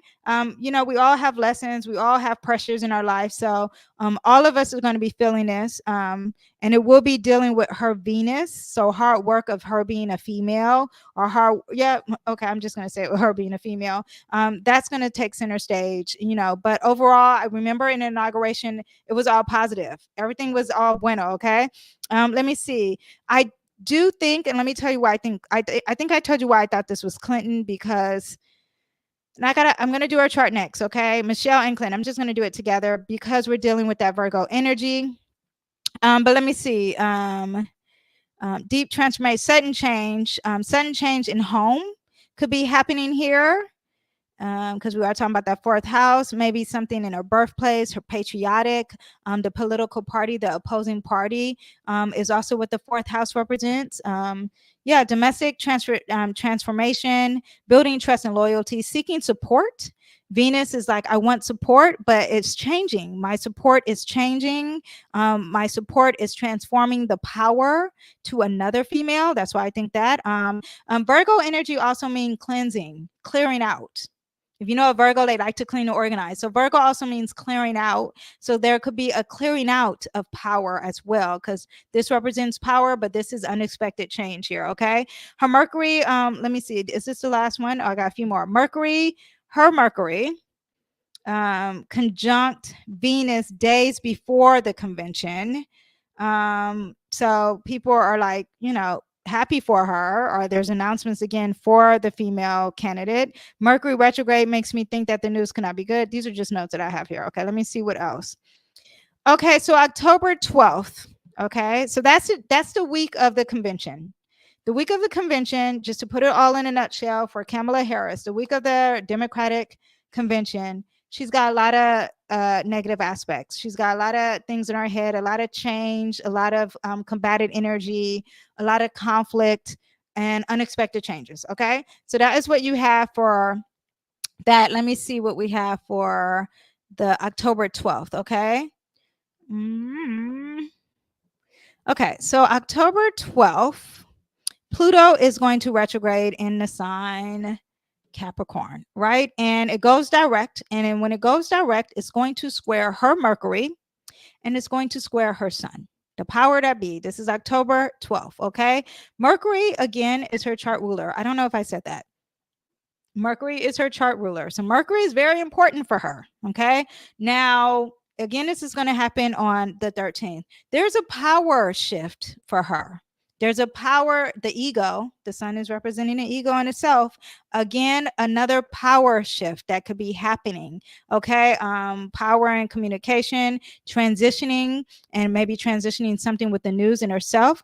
Again, Capricorn represents the government and your public image. And Pluto is the theme of power and control, transformation, destruction, could represent a crisis, mysteries, hidden forces, intensity. Yeah, and it's extreme because it's in our 8th house. So all that can be happening. Okay. Now, quickly, I messed up on, and that's what we have for October 12th. This happens twice for her. Not as bad, though. Let's be very clear. Not as bad as Trump's, because Trump's, remember, he got shot. And I'm telling you that aspect happens to him 2 more times. Okay. So that's pretty big. And that's probably because it hits that fixed star there. Now we have the election day. Now, when I did the video on Kamala, I messed up the chart on election day. So I'm just going to move really fast. And this is going to be on the 5th of November. That's when we vote. Do you guys know when we vote? It is November 5th. Okay. Okay, so November 5th, I'm just going to say this real fast. Each state has different rules from what I understand with voting. So that's why the voting part of the video, it doesn't matter because, you know, it could be lasting for 7 days. I'm just going to tell you what's going on for her, okay? First of all, Scorpio season. Scorpio season is some secrets, okay? It's like, what's going on? What are y'all, the power? There's a lot of controlling, whatever. So you have that, okay? Mercury would not be retrograding. So whatever the news is it shouldn't be like we got to redo, we got to recount all that stuff. You know, we still got Neptune and Pisces. So a lot of people we got our conspiracy. There's still some secrets happening, but I'm just letting you know the overall vibe in the sky that day. Now, on the voting day, the Sun and Mercury is going to conjunct her Neptune, and this is in her 6th house. So she may be, people may be very compassionate or feel empathetic for her regarding work. Let's see that. Okay. People may be feeling sorry and like, oh, we love you, because Neptune and Pisces is very compassionate. So that could be happening for her. I'm just throwing that out there. Okay. It could be also misinformation regarding her, because Neptune is very cloudy and stuff doesn't really make a lot of sense. So there could be some confusion with integrity and honesty there. Yeah, but it's also sextile her Pluto, and her Pluto and Uranus, so that's positive. And that's in her 4th house, which again could be representing America. And there's changes. The changes are positive again because it's sextiling Uranus. So this is all during election times. This seems very positive. Okay.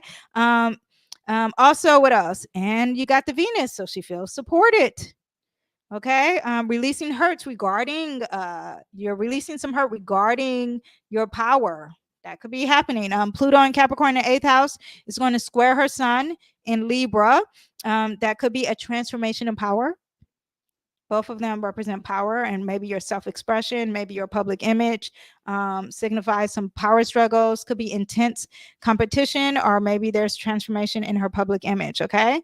Now on a positive, I looked at her progress chart, and December 5th, I looked at it, and her Sun is in Sagittarius, and it's right on top at 28 degrees, and it's sextiling leadership opportunities. So even after her election, I just feel like she's going to move on to the Supreme Court. Okay. Because the inauguration day is very positive. My husband said that everyone keeps saying she's going to move to the Supreme Court. I can just see that happening. Sagittarius Sun does represent law, Sagittarius energy. So she could be moving on to being in the Supreme Court. I don't see her winning, or I don't see anything positive during the Democratic Party. So I think they take the power from her. But I think they give her the power for Supreme Court, because when it's the inauguration day, she's very positive with her career. Okay. But when you have this sextile and Sagittarius, because her Sun is going to progress to Sagittarius, and when you have that sextile, there's growth and expansion. There's optimism, and she's very adventurous in trying this new leadership opportunities. There's authority with this highlighting the sextile. There's leadership because it's going to highlight her work and this midheaven here. It's going to highlight that, and the Sun will be here in Sagittarius in our progression chart. 28 degrees is also a Cancer degree, which represents again her home, America. Okay. Yeah, her natal chart has a Saturn trining the Sun. Also too, naturally her Saturn is trining the Sun, so it's just double backing a positive aspect she has already. Yeah. So now quickly so that's in September. And then if we go to the eclipse, because I just did the eclipse for everyone, because the eclipse is eclipsing something out. And September, I should have did this before, but September 17th. September 17th, where's her eclipse? The eclipse is going to happen in our 10th house, eclipsing something. Eclipse. It's going to conjunct Neptune. Again, some illusions. We're very unclear what's going on. Is there another job? Is there a job of the Supreme Court? In lunar eclipse is going to be a culmination, an ending, a releasing. Maybe she's releasing and there's closure over this presidential nomination, or Biden giving her this, because Pisces does represent endings and endings of something with career, and this could be happening around September. It could be a change and a reevaluations in career, could be in public recognition, because she is on stage, everyone's looking at her here, positive or negative. Reputation might undergo significant changes, might gain profound insights, because Neptune, Pisces does represent some insights too. Neptune influence can bring the illusions. I said that, maybe illusions about her career. Maybe that will be addressed. There may be tensions between her desire for harmony and social interactions. What else do we have? Yeah, okay, and it squares her ascendant. So internal conflicts could be happening. That self-image could be an issue, but that is during the eclipse. You know, eclipses are very emotional. The eclipse that will be big for everyone to understand is the Hamas and Israel. That the attacked the who attacked who? Hamas attacked Israel at that music festival. That was a Libra eclipse. Okay, so just so you guys can know, this year Jupiter is in her first house, though. I just want you guys to know that Jupiter in her first house is very optimistic, very positive for her, and I'm telling you, just from looking at everything and putting it all together, I think she has a very optimistic, overall positive. I mean, we all have challenges with our work. Hers are nothing compared to Trump's. But yeah, it's very positive when it comes to her ascendant. It's just sitting there. Look at it, still sitting there in September. So it's very optimistic with that and very positive, because Jupiter is also the ruler of here, and it's on top of her ascendant. It's the ruler of her career. So, and it's got positive aspects, even with the eclipse though too. So that is what we have for Miss Kamala. And my conclusion is that I think she's going to the Supreme Court. I would not be able to really say that, though, if my husband didn't tell me, because I don't really know politics, and he follows politics a lot and I don't.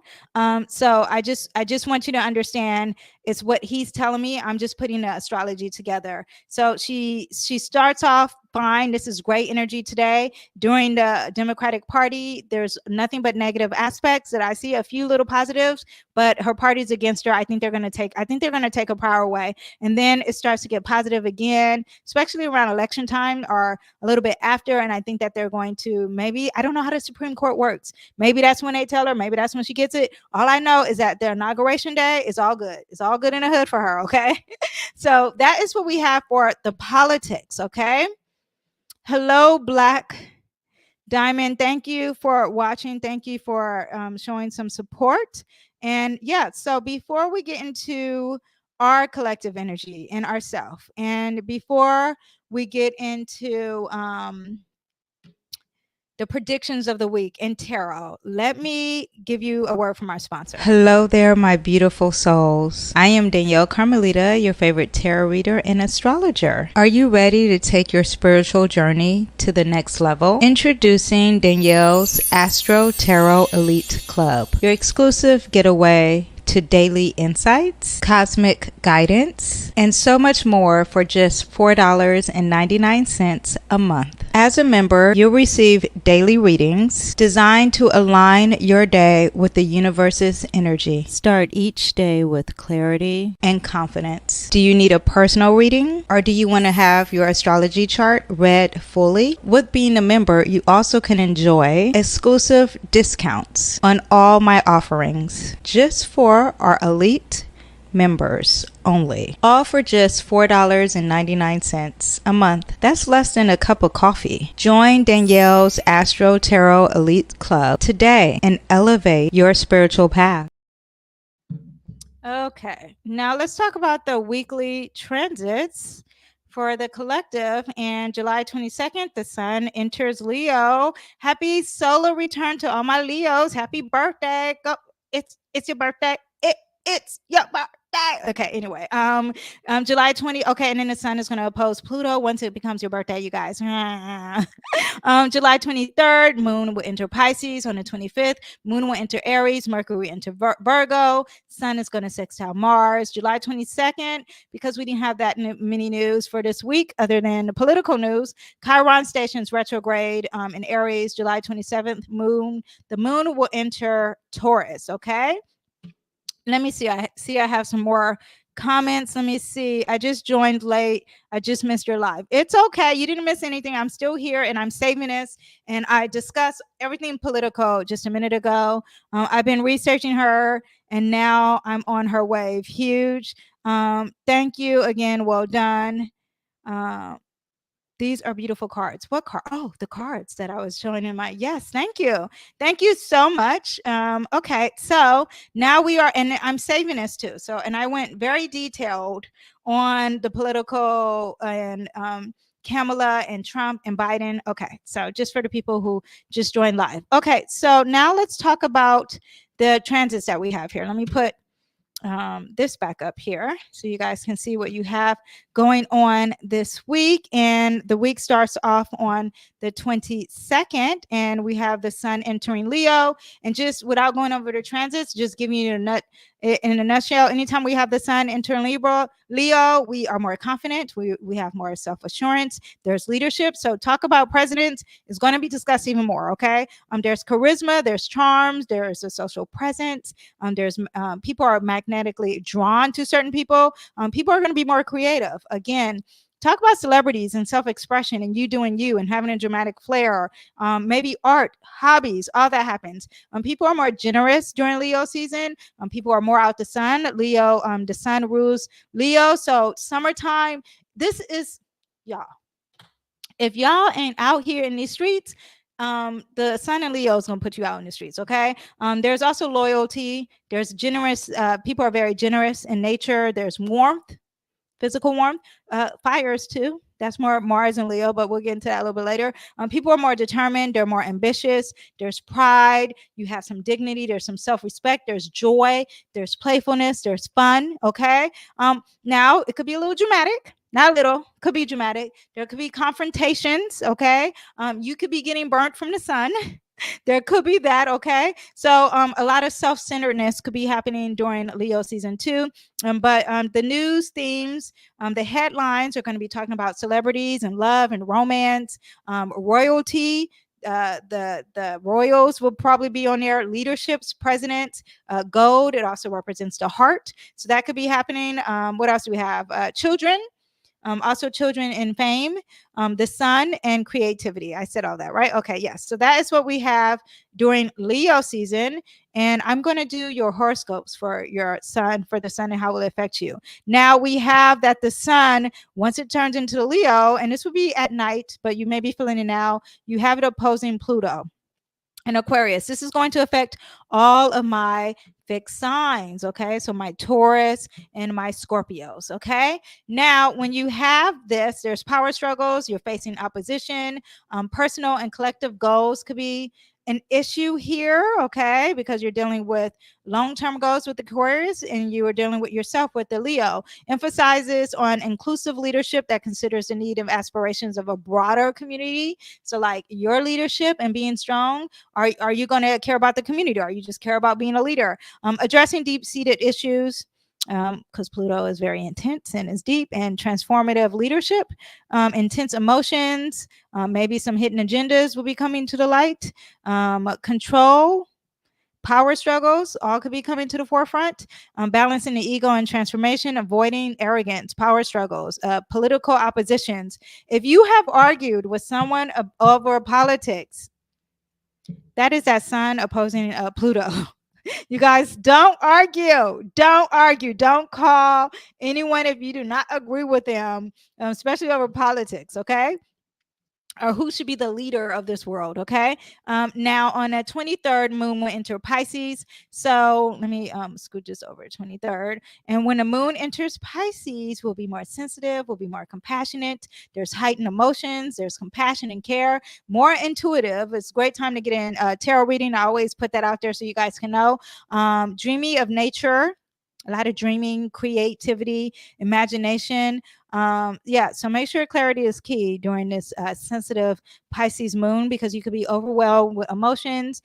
You could be managing sensitivity. Escapism also happens. So no alcohol, no drugs during the moon in Pisces. Okay. Now the moon on the 25th will enter Aries. And when the moon enters Aries, here, then at home you're more energetic. You there's more action. It's a great time to work out inside of the home. On the 25th, high energy level. There's drive. Leadership qualities are very much enhanced. You're very courageous. You're very determined. You feel like you can be independent and do things on your own. There's quick decision making, very impulsive though.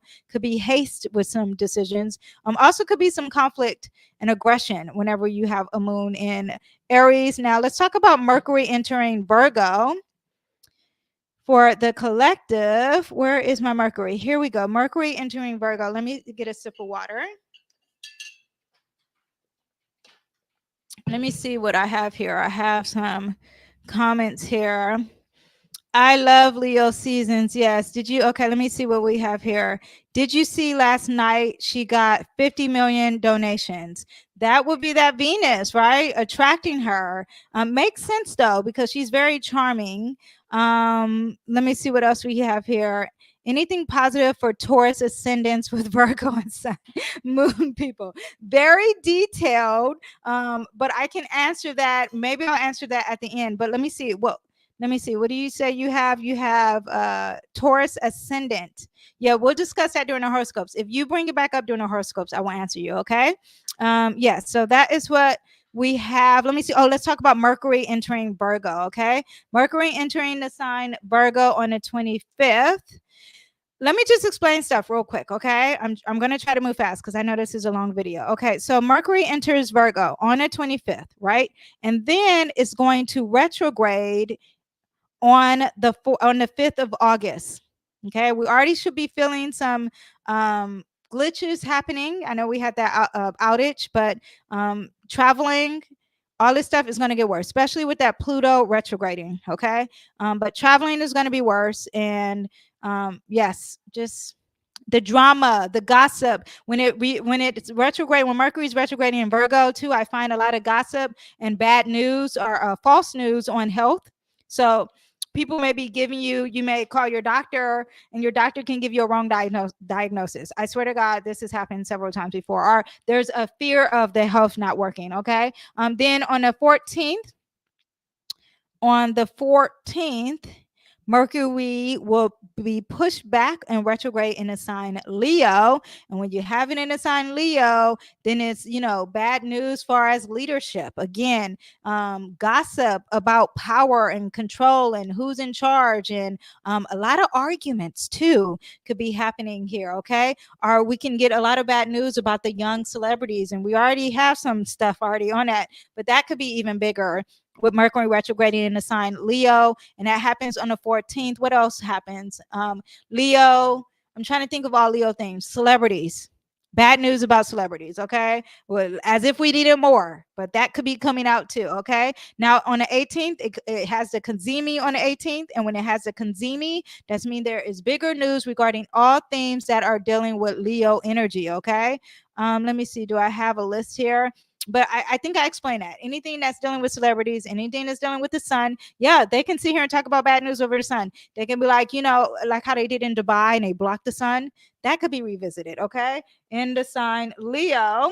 Let me see with the Kazemi. Okay, and then on the 28th is when it goes direct. So it ends on the 28th and it doesn't end, but you start can be like, oh, good, the gossiping is over, the negative news about leadership is over, or we don't have to hear anything bad regarding gold. Okay, because Leo also represents gold, and that represents the things that we value. So yeah, but September 9th though is when it officially ends, because September 9th is the post shadow phase ends, and then it goes right back into the beginning and we start all over again. Okay. But back on the 25th, on September 19th, it re-enters Virgo, and 9/11, easy to remember, September 11th is when it completely goes back to normal. Okay. So any Mercury, first of all, Mercury is at home in the sign Virgo. So really analyzing and organizing your thoughts and speaking with clarity and having clear communication, usually without it retrograding, is what you get. Communication, analyzing things intellectually, precise information, traveling efficiency is normally what you get. But all that is going to be in question. Commerce and the organize of commerce, because Mercury represents trade and merchant. All that could be not detailed enough. Okay, so maybe you are trading stocks, or maybe you are trading money, or working with something with buying. Okay, I don't know why I can't just say buying a computer, right? A computer for organizing your thoughts, and the details are a little janky. Okay, read the fine print with everything. Just so you know, it's Virgo is usually very articulate, very meticulous, and it's almost like it's not. It's not almost like it's not. When it's retrograding, it's not meticulous. It's not organized. It's not exact. It's not very purposeful. It's not concise. There isn't any strategy. So you get the scheduling is not precise. Networking is not purposeful. The messages are just convoluted, or maybe you lost a message, a text message. Media information should be informative, but maybe it's too informative. Okay. Yeah. So news regarding health, data, finances, strategy, clarity, research, information is what you get with Mercury. It's in a sign Virgo. However, it may be topsy-turvy and not working. It will be in those themes though. And then we'll move into Leo, and then we'll change it to different things. Okay, so on the 25th as well, the sun is going to sextile Mars here at 3 degrees. 3 degrees is a communicative degree, right? But enhanced communication, increased confidence, drive. You know, sextiles, you got to do some work. Okay, it's positive energy, but are you going to actually use the energy? So when it's sextiling your ego, this is a great time to have some great communication. So you guys really put out there, if you're working on social media, if you have a network or you're socializing, really put it out there, really express yourself and be your true self, and have the courage, have the confidence. Great time for persuading someone. If you're trying to persuade someone, do that on the 25th. Now on the 26th, Chiron is going to station direct retrograde in the sign Aries. Now for you guys who don't know, Chiron is the wounded healer. It's all about healing, and you feel vulnerable or inadequate. Yeah, Chiron retrogrades once a year, but for 6 months. So it's always retrograding. Any of the deep planets are always retrograding. So Pluto is always retrograding. It's so deep. Chiron is always retrograding. The north nodes and the south nodes are always retrograding because it's so deep, right?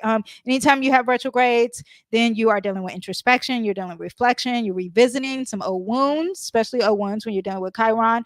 Also, there's personal growth. When you have Chiron in a sign Aries, you're dealing with the self. So your wounds of your identity, your wounds of your personal energy, or your wounds of self, inner reflection, reclaiming your power. Aries is very powerful, courageous action, emotional and physical well-being, because Aries is representing that bate.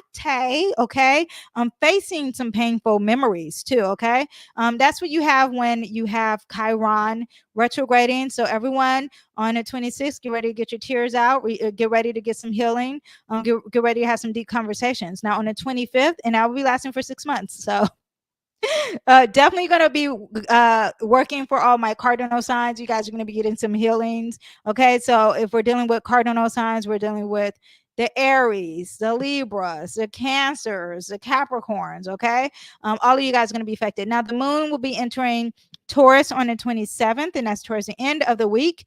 And it's your time to be lazy at home, or really eat that comfort food that you love. It's sensory enjoyment, comfort and luxury. There's patience, there's resistance to change. You could be overindulgence. You guys don't eat too much. Just eat, the good stuff. One time, one good meal. Okay. Next week, hold on, my notes are moving. Next week, we have the moon. We have a new moon in Leo. Mercury is going to station retrograde, so get ready for that if you aren't ready for all the other negative stuff that's happening. And Venus is going to enter Virgo. So, like I said, working out with the health, okay? Having a workout party, okay? Now, let's get into our horoscopes. Let me take a sip of water. Okay. Oh, I'm a Cancer too. Welcome, Cancer sister.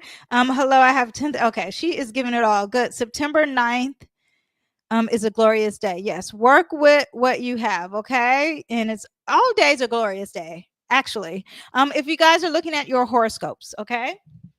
First of all, do you guys like my little I'm showing for the podcast. I'm showing My ponytail holder. What is this called? A satin scrunchie, like the big satin scrunchie.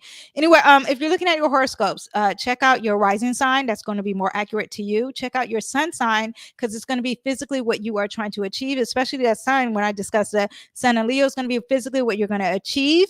You find that when you talk to people who are like, I'm a Sagittarius rising. So when I talk to someone who's a Sagittarius, it's like, whoa, that happened to you too? Because yes, it's a connection here. Check out your moon sign because you're going to get a reading for your emotions, okay, and how you feel emotionally. When you see all three and you hear all three, it really is going to be accurate for you. If you do not know your rising, if you do not know your moon sign, just go ahead and check out your sun sign because they'll relate to you, okay? But before that, let me do the tarot for the collective for this week. Tarot for the collective for this week. This is for everyone who's watching. We're going to pull one for you guys. We have the 7 of machetes. So there's a battle here that you guys had, and you don't like the way you were speaking. You regret the words that you said. Also, this could represent being sneaky. Okay, let's see what the sneaky is, or someone being sneaky to you. We have, yeah, okay, so this is all about communication and words. Okay, it's no bueno. We have the 10 of swords happening.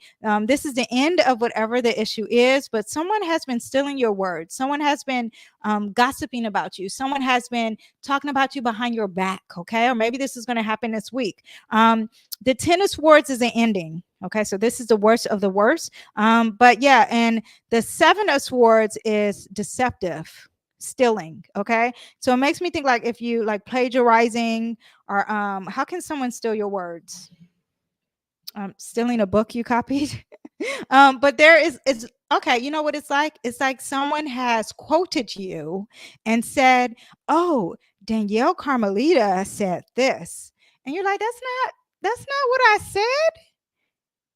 And that's what that mixed in with that 10 of machetes. Okay, so be aware of that this week. Okay, you guys really take your time in communicating. Double check all of your emails. Okay, because you have a multitasking energy happening. That's the 2 of pentacles. And when you're multitasking and you're talking, because Mars and Gemini has everyone multitasking, you got to slow down with your words. Okay, so that is what we have for you guys. Let me my signature is Sagittarius, and I think y'all and Geminis are hilarious. I love Geminis, of course. I love Geminis. Okay, I love all the signs because they bring everything to the table. Let me see what we have for the collective for the week. That was for everyone who's watching those cards or listening. Let me pull cards for the collective. What we have for the collective is gathering information. We have the 3 of brooms. Everyone needs to research. That's that Mars and Gemini. Everyone research, gather your information. I don't know if that's going to be learning, whatever you're passionate about. This is the energy of standing higher ground and looking above others. The world is at your fingertips and you're about to spread your wings and move on, but you need to do the research first. Okay, so that is what we have. Let's get into these horoscopes. Now that we did the, okay, so Aries. Okay, Aries, your sun is, okay, sun and Leo. You're going to be very creative. Let me actually pull up the chart here because I like to look at the chart. Okay. Let me move to Leo. No, Aries. Sometimes I draw a blank. Aries. Okay. Okay, Aries. So you're going to be very creative. You're going to be during Leo season. You're going to be very creative. There's leadership energy here. It's all about the self and having fun. Maybe doing some childlike activities. Now, Mercury is going to move in a sign Virgo in your 6th house of health. Right. So maybe really paying attention to your daily routines, your work, your habits, and attention to detail will be your strength. Now, the sun is going to be opposing Pluto, and Pluto is in 11th house of your networking and friends. So be aware of that. It could be some power dynamics between your social circles and yourself. Okay. Avoid some manipulation. Now, we have the Leo card, I mean, the Gemini card for all of my Aries energy. Multiple options for you, okay? Go outside, communicate, socialize, especially when you have that Mars in Gemini and a Sun in Leo. Very social energy. Also be very adaptable and flexible, okay? I will see you guys next time. Bye. Bye. My my voice just cracked. Okay, Taurus risings and Taurus placements. Sun in Leo is going to be in your fourth house. So it's all about a focus of home and really being the king and queen of your home. Okay. Maybe you want to be creative at home. Maybe you want to make a warm environment at home, very nurturing at home. Really being generous with your family or your mom, or strengthening some family bonds. Mercury in Virgo is going to be in that fifth house here. And when you have it in the fifth house, you're dealing with creativity and having fun, okay? And childlike energy, and really organizing your projects, your creative projects, or organizing something with the kids, or traveling with the kids too, hobbies with the kids, or artistic pursuits. It's on your mind, having fun and being self-expressive, okay? Now the sun is going to be opposing Pluto in that 10th house. So you're talking about home versus work, child, right? There's a transformation happening with your career and you're like, what is going on? It's intense, and it's affecting your home, okay? Let me see what we have for all my Tauruses. We have the Knight of Cups in reverse. The love relationship may not be working for you. Be aware of that with that Mercury in that fifth house. Anything dealing with romance may be an issue. Okay, just speak slowly. Have concise text messages. Double read anything or any emails that you're sending out regarding love. Okay, I will see you guys next time. Bye. Oh, I still had it on Aries. That was for my Taurus. Okay. Now I'm doing Gemini. I'm sorry that it said Aries for you guys. Okay. Now, Geminis, we have the sun entering Leo in your third house. It's all about communication is key. Express yourself confidently and engage in stimulating conversations. Oh, wait, I forgot. Did she? Okay, I'm reading. She said that relates to me. Okay, good. Perfect. Thank you. Okay, I was reading because I know she was a Taurus. I just remembered that she was a Taurus rising. Okay, so Geminis, back to you. Where was I? Oh, I'm looking at your chart. Okay, so the sun is in that fourth house, and in the third house, communication is key. That's what I was saying. And express yourself confidently and engage in stimulating conversations. Learn something new, learn something that's very bold. Mercury is in the house of home. Organize your home, streamline your routines at home. Pay attention to your health and wellness at home, like workout at home. The sun opposing that Pluto energy, and Pluto is all in that ninth house of adventures and traveling and your philosophies. And there may be some deep conversations and changing your perspectives, or there's a challenge to your perspectives, and there's intensity when traveling. Okay, you have the make a wish card. Okay, so make your wish. Also think in abundance, you guys. Be very optimistic and really look at everything you have, not in a boisterous way, not in a materialistic way, but just be very happy with God, what God has given you. Okay, I will see you guys next time. Bye. Okay, now we have my Cancers. Hello, my Cancers. I am a Cancer sun. Let's see what we have for you. Let me move the chart. I just blew into the mic. There's a little fly. Okay, Cancers.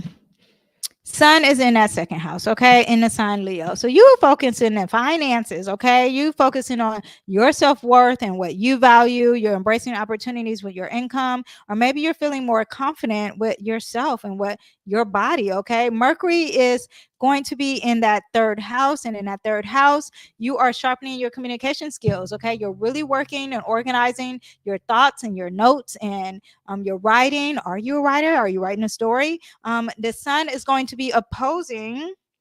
Oh, the cards are falling.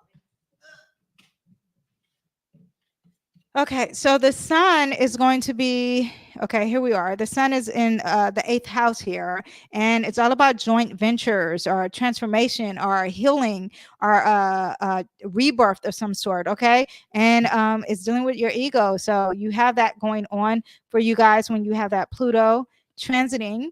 And then you have the 10 of cups in reverse. You release some baggage here. What did you release? You said, you know what? I'm not going to say those bad words. I'm not going to let those words affect me. And that is going to be great for you, especially with that sun and Leo in that second house. Okay. So focus on releasing any negative words or negative thoughts. Okay. I will see you guys next time. Bye. Okay, Leos, let's look at this. Now, we already know the sun's in your first house. Okay. It's all about yourself. Leos, so focus on yourself. It's your season. Shine bright like a diamond. Shine bright like a diamond. Embrace your personal power. Set your intentions for the year ahead because you have a new year for you guys. Okay. Mercury in Virgo is going to be focusing on what you value, or your finances, or restructuring your finances, or managing your resources wisely. The sun opposing in that Pluto there in that seventh house, you versus relationships. And, it could be a weird relationship or something different. It's okay, but just get ready for the challenge that you have there. Okay.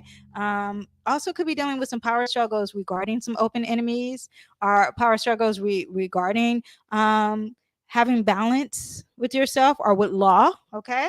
Oh, and now we have this in reverse. What's going on? So we have this abundance here, and you're thinking in lack, or you're like, you know what I mean? Or maybe you're being too boastful.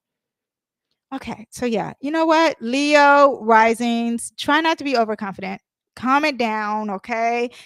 Be confident. Just don't take it too far, okay? That is what we have when we have the 9 of Cups in reverse for you guys. I will see you guys next time. Bye. Okay, Virgos, all my Virgo risings and Virgo placements. Sun and Leo is going to be in your 12th house. This is a time to take care of yourself and really have some introspection, recharge your batteries, take a break, maybe prepare for what the new beginnings are coming in for you next season, which is Virgo season. Okay, Mercury in Virgo is all about yourself, right? And processing information for yourself, like self-improvement, projects by yourself.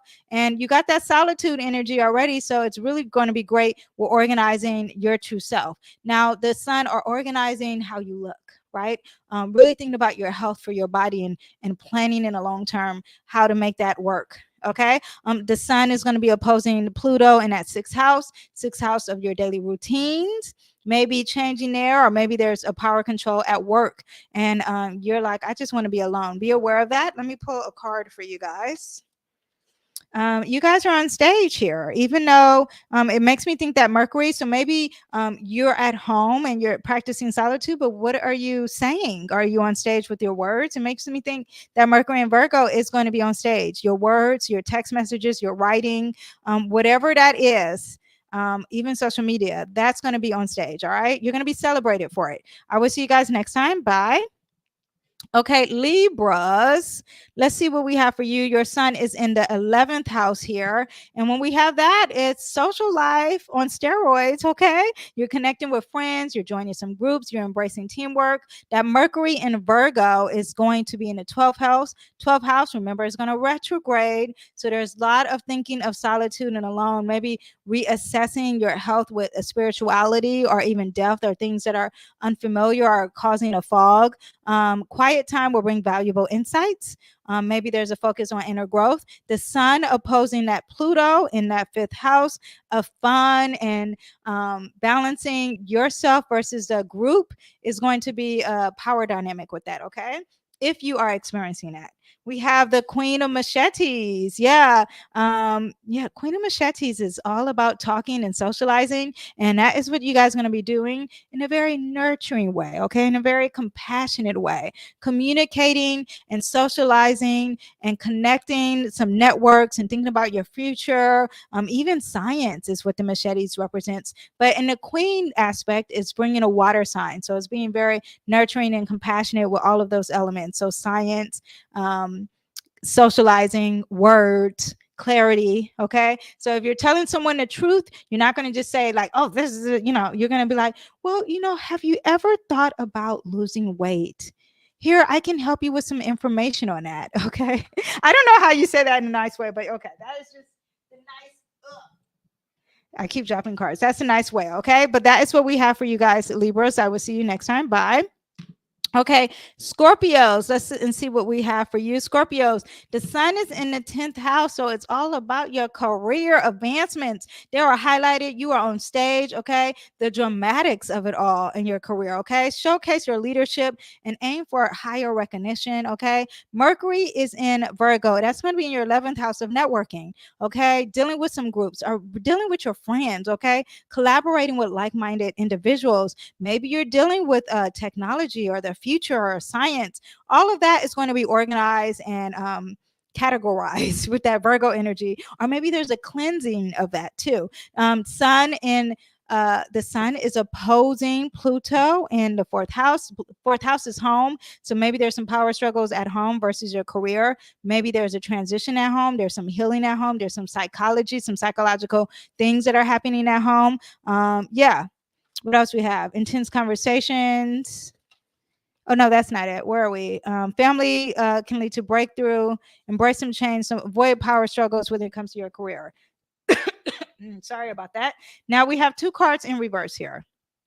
We have the high priestess in reverse. There's some fogginess, there's some cloudiness. You're not using your intuition, and you need to use that through this whole week or through this whole transit, okay?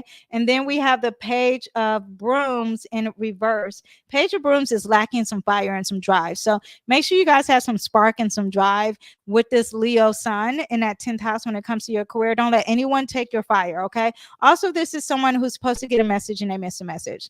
Maybe you're missing the message when it comes to your drive or your passion or your creativity or your courage and your leadership. And it could be causing you some fogginess, okay? Yes, that's what we have for you guys. I will see you guys next time. Bye.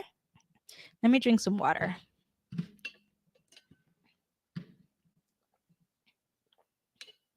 Okay, all my Sagittarius, welcome.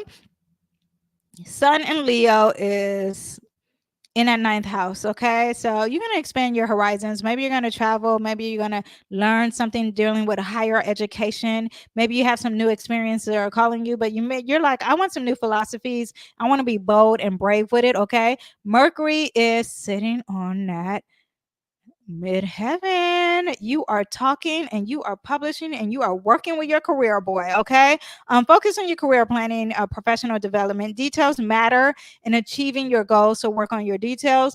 Whatever you're saying, you're on stage, people are watching you when it comes to your career. Okay, now the sun is opposing Pluto, and the Pluto is in your 3rd house. You may have some issues communicating, and you're going to realize from this lesson that you have to fix things, and there needs to be a transformation in communication, intense conversations.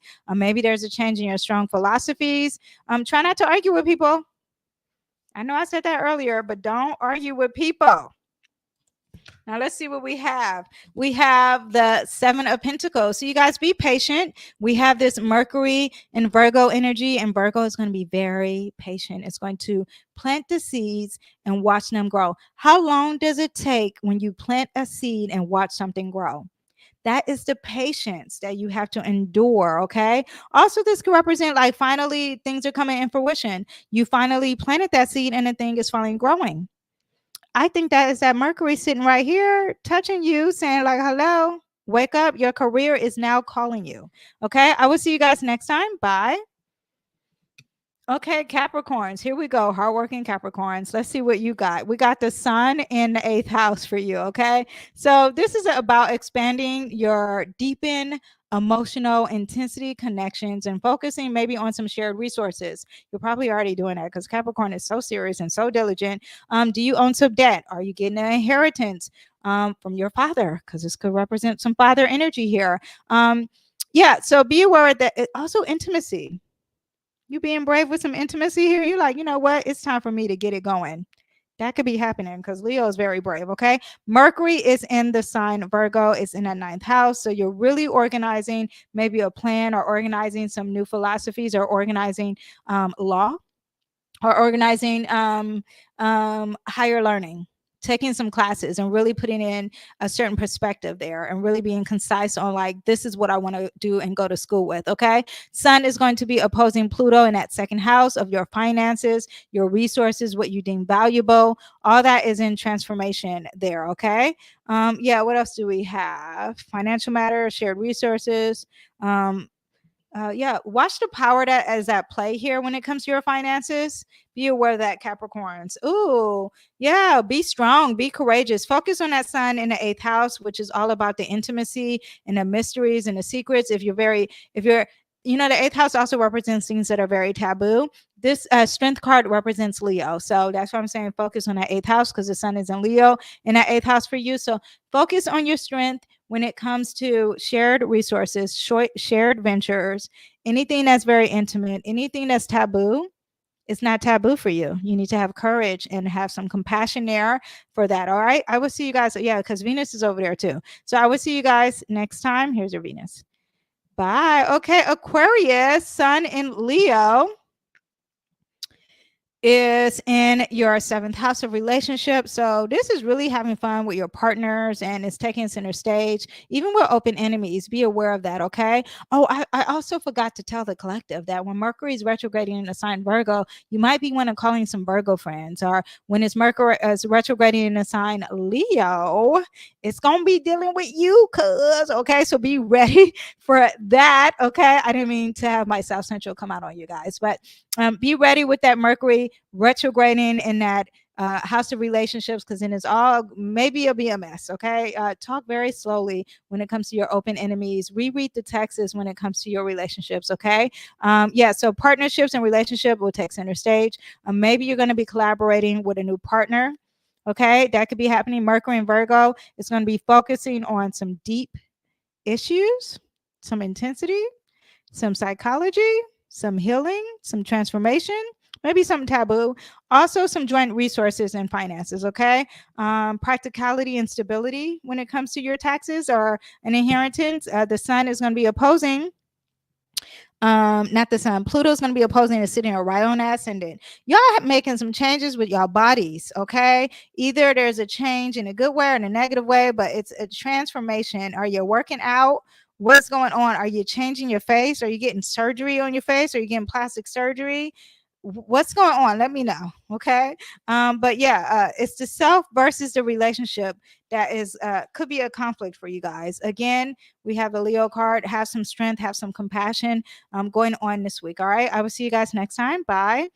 Pisces, let's see what we have here. We have the sun in your 6th house of detailed work.